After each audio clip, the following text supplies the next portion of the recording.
You know, sometimes in life, there comes a moment when we need a hero. And that hero comes in the form of America's favorite segment, Free Money! For your bookie. Free money. For your bookie. My college football picks against the spread. So last week I went 6-5. Ish went 4-7. Mm-hmm. Rough week for Ish. Mm-hmm. And the coin, the coin went 1-4. Okay. So it was a rough week for everybody. But we're gonna rally here. We're gonna rally here. A full slate. Is it 10? There's a lot. 10. Yeah, it's There's a lot 10 of games. That's what I know. Ranging from Friday at 7 o'clock all the way. I don't know about you. Do you get like excited whenever there's a reason to watch Hawaii football? Yes, but God, that's late. I'm old. We'll get into that. Max, what is our first game on Free Money? All righty. It's the battle for the Iron Skillet. Mm-hmm. 16 TCU coming to the Hilltop, take on SMU, 7 p.m. Friday. The Horned Frogs, not surprisingly, are massive favorites, 22.5 points, and that, I don't know, that might be conservative based on how SMU looked. I got to tell you. So I was at the North Texas SMU game, and there were times like I was at in our career here, Max. Mm-hmm. We've had to watch some bad football teams. Yeah. Okay, 2016 UTEP was really bad. 2017 UTEP was really bad. 2017 Rice was really bad. We have had some teams that we have had to watch that were like borderline unwatchable. Yeah. SMU had a lot of those hallmarks last week. They looked awful. And for me, the biggest, I do not think that they have, I do not think that they necessarily realized how much they were going to miss Trey Quinn and Cortland Sutton. Yeah. Because as good as I think James Prochet is, like I don't think he's a number one receiver. Right. I think he's a really solid number two receiver, but they don't have a number one on the thing.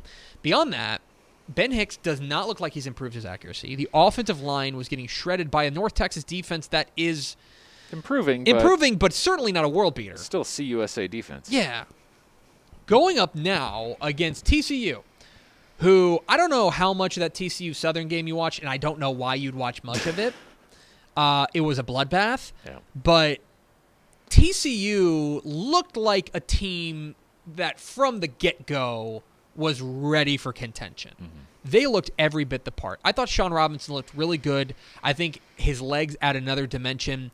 His arm was good, and that's all they need it to be. I don't think it's amazing. I don't think he's going to lead the world in passing, but he doesn't necessarily need to be. But more importantly, the defense looked just outrageous. I like TCU to cover this 22.5. I'm going to take TCU. We're going to give the coin a week off. Fair enough. I'm gonna take TCU minus 22.5. I think they cover that. The only thing that scares me about that is much like what happened against North Texas, where for 3 quarters that was a bludgeoning, and then a bunch of nonsense in the fourth quarter with 2s in. Right. That's the only way I could see a backdoor cover for SMU. But for me, I like TCU minus 22.5. What's next, Max? Fair enough. Let's head down southeast Texas for the Kevin Sumlin Bowl. Mm-hmm. Arizona at Houston, 11 a.m. Saturday. Houston, a narrow 3.5-point favorite. This game kind of snuck up on me. And for a game which, Arizona lost to BYU last week and did not look particularly good offensively. Nope. I think that this was, we hyped up a lot of what Khalil Tate was going to do. But he can't do a lot of it if you make him a pocket passer. Correct, and they did not let him run. He ran the ball 8 times for 14 yards, and to me, that is going to be the story of this game. If Khalil Tate is able to get out and run, that's bad news for basically anybody Arizona plays, because he's a special runner. He's a fine thrower. He's a special runner. The good news for Houston in this one is that they seem very likely to be able to make that happen. Now, to be able to contain him. Maybe. Now, here's the thing about Houston, and I don't know if their game against Rice bothered you last week. especially early. As the person charged with watching it, yes. Yeah. Yes, it did. They started awful slow offensively. Defense was underwhelming, but figured it out. I mean, they came on late. The offense was not good in the early going. If they start off slow, there's a fair chance then Arizona could be happy to trade scores with them. Right. For now, though, I am going to go with Houston. I think they got a lot of those week one jitters out.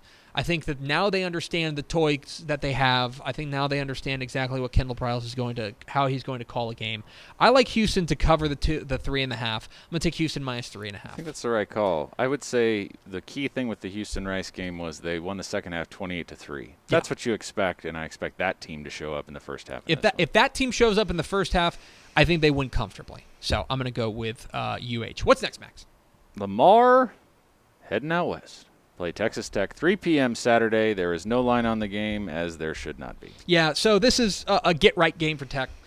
This is a game that they should lick your wounds. Now, I will say this. Did you see what Lamar did in their opener? I did see that. So, by the way, we got a question yesterday. I got a tweet from somebody who asked, is the heat check coming back? It is. I promise you it is. Yeah. My illness has kind of held that back a week, so I will take full. No, this is me being too busy to do the heat check. So that's all this is. This is not Greg. This is me going, I still have only updated 18 teams in the heat check. But the goal is to get them updated by the time the next one kicks off, so we should be good. 70-7, they hang on Kentucky Christian. Darryl Colbert, their quarterback, was excellent. There you go. This is not a bad Lamar team. And if Texas Tech comes out and I don't even want to say that. I just don't think it's true. I don't want to give Lamar fans hope. If Texas Tech basically just throws their jock on the field and expects to win, Lamar's a competent football team. I want to be clear about that. I think they're a competent football team. Yeah. That said, Tech's going to roll in this one. Right. I expect them to. If they don't, let's put it this way: if they don't name their score, there's big problems in Lubbock. Yeah, the clock will start ticking at that point. All right, Max. I think we got a big one next. I guess. I don't think it's a very difficult one. Number 2, Clemson, heading into Kyle Field, 6 p.m. Saturday. A&M, a 12-point dog. I think that is generous. Really? I do. You don't? You think this? I don't know why we suddenly think A&M is that good. So I think they will be. Yeah. I have faith. I think Jimbo will get this turned around. I think they will be good, but I don't expect this to be close. So Clemson looked pretty good against Furman, but that's Furman. Grain of salt. Now, here if you are an A&M fan and you start looking around and you're saying, all right, what matchups can we win? What matchups can we win? I think that they are most likely going to come on the defensive side. I don't think, and maybe this is I'm gonna feel bad about saying this. I don't think this Clemson offense is this gigantic world beater. It's not what it's been. It's not what it's been. For sure. I feel like they like Kelly Bryant, but they really like this freshman, Hunter Lawrence. Trevor Lawrence. Or Trevor Lawrence, yeah. Who's Hunter Lawrence? Why do I know Hunter Lawrence? I don't know either. Anyway. Trevor Lawrence. Yeah. They really like this freshman. Yeah. But either one of them are good, but probably not the best quarterback they're going to see this year. Right. So to me, I do think that and especially what they did defensively last week, I was impressed with what A&M did. So if you're looking for where they can win this thing, I think it's going to be on the defensive side. I do think that their defense could stymie them a little bit. Okay? There's that. Mm-hmm. We do have to put that aside for a moment and talk about the big, giant, glaring elephant in the room, which is that Clemson's defense is a godless killing machine. Yeah, man. They are incredible, and especially in the front seven. Mm-hmm. And when you talk about an A&M team that is, at this point, in the early going, pretty reliant on being able to run the ball. I mean, they got a huge game from Travion Williams last week. Mm-hmm. I do not expect Travion Williams to run for 240 yards again. I don't. Nope. He may need to win this game. I do not expect that. And so a lot of this is going to come down to, look, the bottom line is this is when the test actually begins for Kellen Mond. He has to be transcendent in this game to win this game for A&M. I just don't think it's going to happen. I don't think right now it's going to happen. In a year, I'd be super interested in seeing this game. For now, though, I'm going to take Clemson to cover the 12. I like Clemson minus 12 against the Aggies. What's next, Max? Robert Wolf, Aggie superfan, says the Aggies will win by 10. And look, no one wants that more than us. I love the faith. We will take the Aggies as sudden title contenders in this office because This would be super fun. We would love it. It would be a lot of fun to cover. I just don't see it happening right now. I think it's a bit rich. Yeah. I don't see it happening based on the evidence we have on hand. Love to be surprised. Love to be surprised. I just don't see it happening right now. 6 p.m. Saturday night, Baylor going down to the Dome. Playing UTSA. Baylor a 15.5-point favorite. Yeah, did you see the dud, the turd that UTSA laid in their opener? Not great. It was bad. Yeah. On the other hand, and again, and stop me if you've heard this before. Stop me if you've heard this before, but UTSA couldn't run the ball. Yeah. UTSA finished with 2 yards rushing. It was not good. 2! They can't run the ball, and they cannot ask Cordell Grundy to go out there and win games for them. That's just not realistic. Now, look, I don't think Baylor's defense is a world beater. I don't think they were incredible last week, but I do think that they are good enough to hold down this UTSA attack right now. And then the question is going to be, okay, well, the Baylor offense looked good last week against Abilene Christian. This is going to be a bigger challenge for them. But for now, man, I think that Baylor wins this game. It's even on the road. I'm going to take them to cover this one. I think Baylor covers the 15.5. Give me the Bears. All righty. Let's see what next. Poor Ishmael. 6 p.m. Saturday.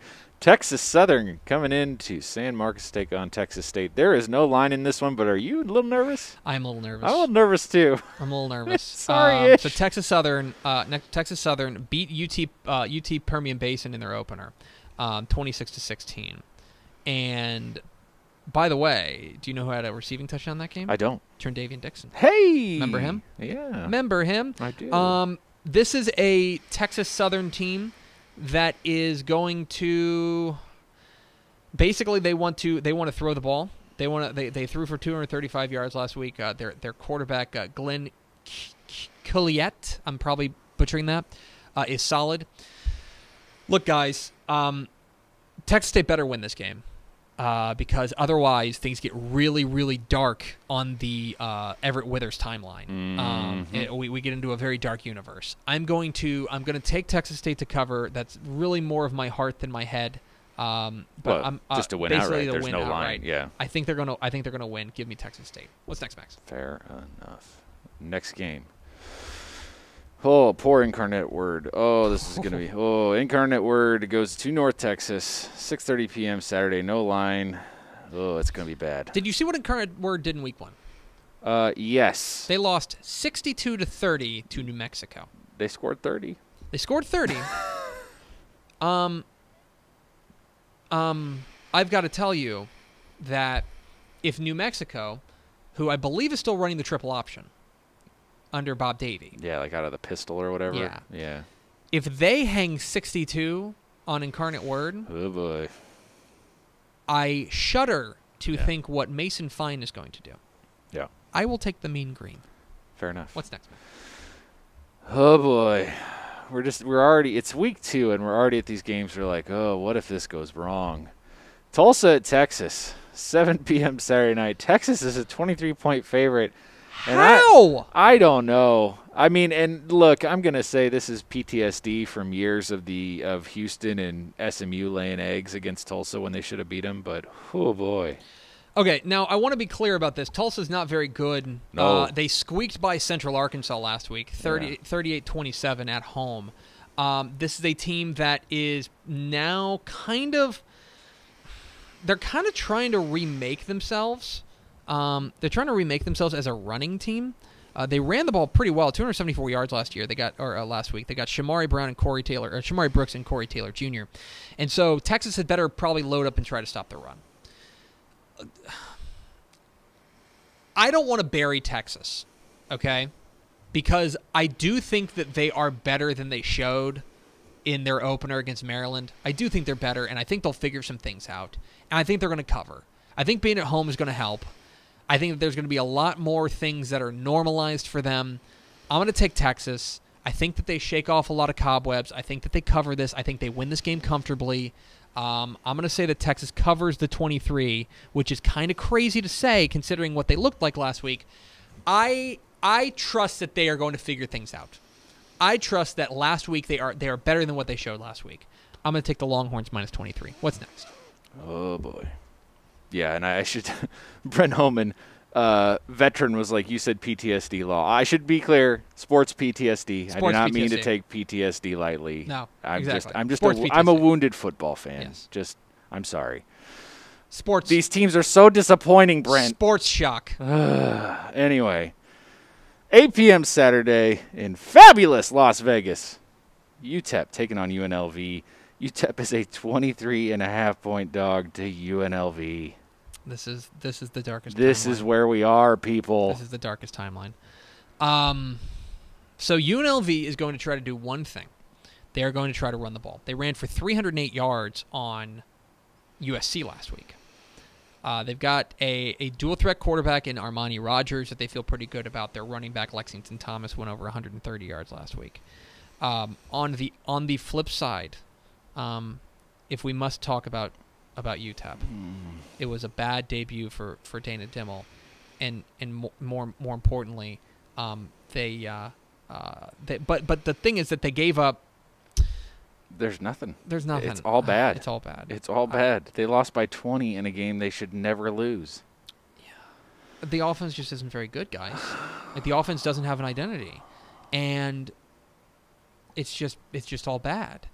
Now, 23.5 is a lot to ask for a bad team. So there's an old gambling adage that you don't ask bad to do good. Mm-hmm. What do you do when bad meets bad? That's it. Yeah. Here, I want to be very clear. Do not gamble on this game. Don't. I am picking this entirely based on fun for now. I'm going to take UTEP. Oh, God. I think they keep it close. Ugh. Give me UTEP. I'm a ruthless Texas homer. I'm a state of Texas homer. I'm taking UTEP. Ugh. Go Miners. All right. Oh, I feel bad about that already. Closing it out. 10:59 p.m. Yeah! Saturday. Rice travels to the islands to take on Hawaii, where they are a 17-point dog. So, I don't know if you've noticed this, but, Hawaii's pretty good. Yeah, man. Hawaii's 2-0, and they really look like vintage Hawaii. Now, what that means is that they score a bunch, 51 points a game, and they also give up a lot, 37 points a game. They have a quarterback in Cole McDonald who is awesome. He's good. This guy's awesome. Now, what's interesting is that I don't think Rice has faced a team yet, because Houston does throw the ball, and they certainly threw the ball with a fair bit of success, at least in the second half last week against Rice. Here's what I'll say as watching that. Rice was getting smoked over the top. Yeah. That was the one thing. When nothing else was working, Kendall dialed up plays over the top, and they got crushed. Yes. And that, I feel like, is what's going to happen on the islands. That's kind of what the other thing is, I believe the gambling adage is that the island gives them a touchdown. Right. So basically what you're saying is that they're starting this game as 10-point dogs in a neutral setting.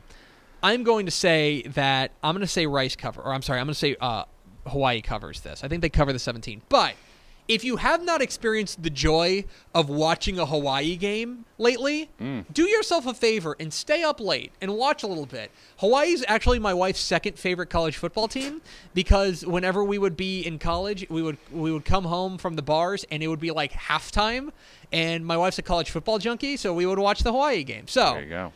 I'm going to go with Hawaii minus 17. So my free money picks for week 2, I'm going to go with TCU minus 22.5 over SMU. I'm going to go with Houston minus 3.5 over Houston. I'm going to go with Tech over Lamar, rather. I'm going to go with Clemson minus 12 over Texas A&M. Give me Baylor minus 15.5 over UTSA. Give me Texas State over Texas Southern. Give me North Texas over Incarnate Word.